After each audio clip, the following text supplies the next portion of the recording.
G7 का शिखर सम्मेलन हो रहा है और एक वीडियो देख रहे हैं जिसमें आप डोनाल्ड ट्रंप को कार्नी के साथ खड़े देख रहे हैं। यहाँ दरअसल एक प्रेस कॉन्फ्रेंस हो रहा है और इस प्रेस कॉन्फ्रेंस में ये जवाब दे रहे थे। यहाँ पर इन्होंने रूस के लिए भी बहुत कुछ कह दिया है, चाइना के लिए भी बहुत कुछ कह दिया है। हालांकि G7 से इनको अचानक निकलना पड़ा है। एक बार फिर से साल 2018 वाली घटना हुई है, पर एक सबसे बड़ी चीज ये देखने को मिली कि G7 के सुरक्षा में सेंध लग गई है। पीएम मोदी भी आज यहाँ पहुँच चुके हैं। जानेंगे क्या कुछ चल रहा है। जियोपॉलिटिक्स में इस वक्त बहुत सारी चीजें चल रही है। हमेशा की तरह वर्ल्ड मिरर के इस एपिसोड में जानने को मिलेगा बहुत कुछ। आइए जानते हैं इन खबरों को विस्तार से। स्क्रीन पे एक आर्टिकल देखिए। इस आर्टिकल का सच मैं आपको बताऊंगी आगे, लेकिन एक बार इस आर्टिकल को पढ़ेंगे ना तो आपको जोर का झटका लगेगा और लगेगा कि ये क्या हो गया। G7 समिट में डोनाल्ड ट्रंप ने रूस के रिटर्न और चाइना को ऐड करने का हिंट दिया। अब इस तरीके की खबर और सच क्या है, सच जानेंगे तो आपको लगेगा कि ये मीडिया भी क्या काम करती है, जानेंगे। पर उससे पहले मैं आपको बता दूं, G7 का यहाँ शिखर सम्मेलन हुआ और इस शिखर सम्मेलन में G7 के सारे सदस्य देश आए। सदस्य देशों ने मुलाकात भी करी। डोनाल्ड ट्रंप भी यहाँ पहुंचे, लेकिन डोनाल्ड ट्रंप को आखिरकार बीच में ही निकलने की बात कहनी पड़ी क्योंकि मिडिल ईस्ट में समस्या खड़ी हो गई थी। स्क्रीन पर इस वीडियो को सुन सकते हैं। Well, I have to be back. Very important. I want to just thank our great host. Thank you in Canada. But you probably see what I see. And I have to be back as soon as I can. I have dinner with these wonderful leaders, and then I get on the plane. I have to be back early. I loved it. I tell you, I loved it. And I think we got a lot done. Really a lot done.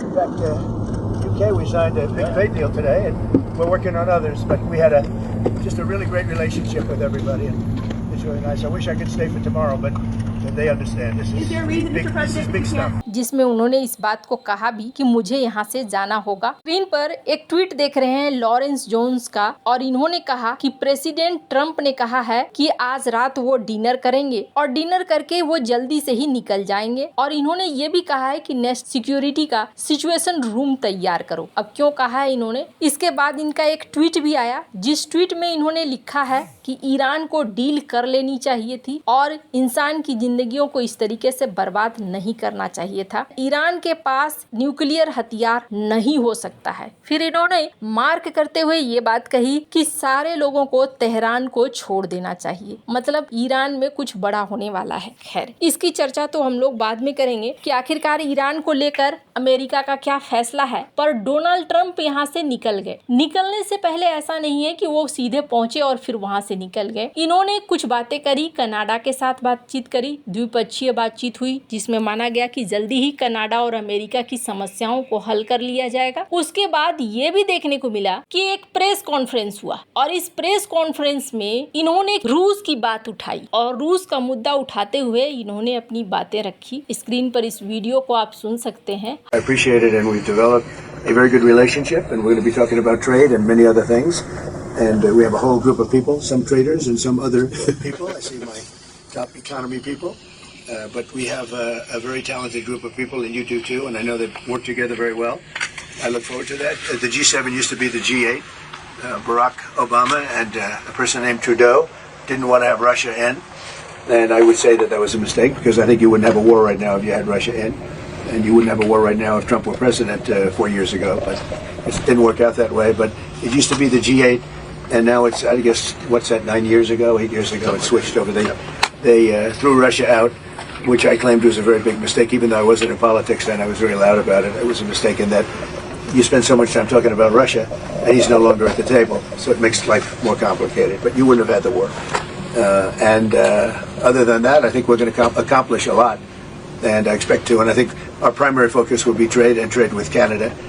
And I'm sure we can work something out. Yeah, thank you very much. Yeah, so much. हालांकि मैं बता दूं यहाँ पर इन्होंने क्या कहा। अमेरिकी राष्ट्रपति ने कहा कि G7 देश जो G8 था, G8 को G7 में नहीं बदलना चाहिए था, रूस को नहीं निकालना चाहिए था। रूस को ओबामा और उस समय कनाडा के पीएम ने मिलकर निकाल दिया। ये रूस को अपमानित करने जैसा था। उन्होंने कहा कि पुतिन इस अपमान से नाराज हैं क्योंकि वैश्विक कूटनीति जटिल हो गई। अब जो नहीं जानते हैं, मैं उन्हें बता दूं कि दरअसल 1975 में G7 की स्थापना हुई। क्यों स्थापना हुई? क्योंकि 1973 में अरब देशों ने तेल का क्राइसिस खड़ा कर दिया। जब तेल का क्राइसिस खड़ा करा तो इन दिग्गज देशों ने कहा कि चलो एक ग्रुप बना लेते हैं और अरब देशों के इस तेल के खेल से निपटते हैं, और उसमें रूस को भी शामिल किया गया था। लेकिन साल 2014 में जब रूस ने क्रीमिया पर कब्जा करा, तब फिर ये देखने को मिला कि यूक्रेन की तरफ से पश्चिमी देशों ने रूस को बाहर कर दिया। डोनाल्ड ट्रंप जब साल 2018 में वापस आए थे तो भी उन्होंने G7 के शिखर सम्मेलन में यही बात कही थी कि रूस को शामिल कर लेना चाहिए, और इस बार इन्होंने फिर से कहा कि रूस को शामिल कर लेना चाहिए। रूस को हटाना ठीक नहीं है। अच्छी बात है कि वो हमारे साथ टेबल में बैठते तो हम बातचीत कर सकते थे। उन्होंने हटाकर वैश्विक राजनीति को जटिल बना दिया गया। लेकिन अब यहीं पर किसी पत्रकार ने ये सवाल कर दिया कि चाइना के बारे में आपकी क्या राय है, क्या चाइना को शामिल कर लेना चाहिए? तो डोनाल्ड ट्रंप ने ये कहा कि अगर कोई शामिल करना चाहता है तो मुझे क्या आपत्ति है। इन्होंने बिल्कुल भी ये नहीं कहा कि मैं ऐसा चाहता हूँ कि चाइना इसमें शामिल हो जाए। लेकिन मीडिया किस तरीके से पब्लिश कर रही है, मैं चाहती हूँ कि इस वीडियो को भी आप सुने। Do you think that he should have a seat at the G7 today, that it should be the G8? I'm not saying he shouldn't at this point because too much water's gone over the dam, maybe. But it was a big mistake. Obama didn't want him, and the head of your country, the proud head of your country, didn't want him. This was a big mistake. You wouldn't have that war. You know, you have your enemy at the table. Even I don't even consider him. He wasn't really an enemy at that time. There was no concept. If I were president, this war would have never happened. But likewise, if he were a member of what was called the G8 at that time, it was always the G8, you wouldn't have a war right now. What intelligence support are you providing Israel? We've always supported Israel. We have for a long period of time, strongly. And Israel's doing very well right now. Why not have China at the G8? Why not have China here, the biggest economy in the world after the United States? Well, it's not a bad idea. I don't mind that. If somebody wants to suggest China coming in, I think we suggest. But you want to have people that you can talk to. You know, they don't talk to you. Putin speaks to me. He doesn't speak to anybody else. He doesn't want to talk because he was very insulted when he got thrown out of the G8. As I would be, as you would be, as anybody would be. He was very insulted. And, I mean, he was thrown out by Trudeau, who convinced one or two people, along with Obama. He was thrown out. And he's not a happy person about it, I can tell you that. He basically doesn't even speak to the people that throw him out, and I agree with him.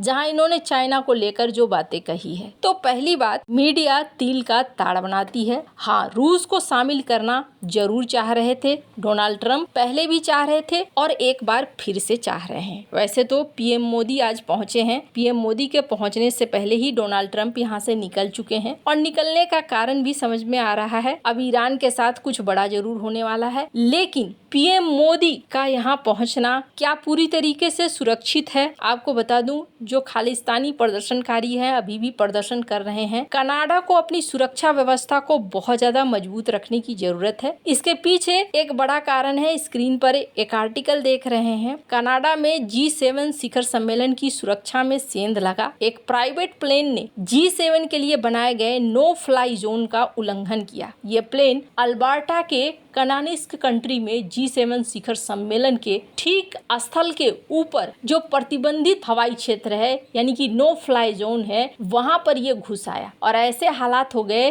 कि इस विमान को रोकने के लिए उत्तरी अमेरिकी aerospace defence command को CF-18 हॉर्नेट लड़ाकू जेट तैनात करना पड़ा। फिर इस प्राइवेट प्लेन को सुरक्षित रूप से जमीन पर उतारा गया। सुरक्षा में तैनात अधिकारियों का कहना है कि उन्होंने पायलट को संपर्क करने के लिए हर तरीके का सहारा लिया था, लेकिन बाद में विमान को जबरन नीचे उतारा गया। वैसे विमान पर कोई हमला नहीं किया गया। विमान के उतरते ही उसे कनाडाई पुलिस ने घेर लिया और पूछताछ करी। अधिकारियों का कहना है कि उन्होंने इस घटना को गंभीरता से लिया है, क्योंकि ये सुनिश्चित करना पायलट की जिम्मेदारी है कि नो फ्लाई जोन में उड़ान न भरे। उन्होंने कहा कि ये जो चीजें हैं ये हम ध्यान रखेंगे। लेकिन सबसे बड़ी बात यह है कि G7 में दुनिया के बड़े बड़े देश के मेंबर आ रहे हैं। इसके साथ साथ पीएम मोदी भी यहां पहुंच रहे हैं। उम्मीद की जा रही है कि पीएम मोदी के साथ भी अभी बायलैटरल मीटिंग होगी। खैर, अब डोनाल्ड ट्रंप के यहां से जाने के बाद G7 एक स्टेटमेंट भी जारी करने वाला है, और ये स्टेटमेंट माना जा रहा है इजराइल ईरान को लेकर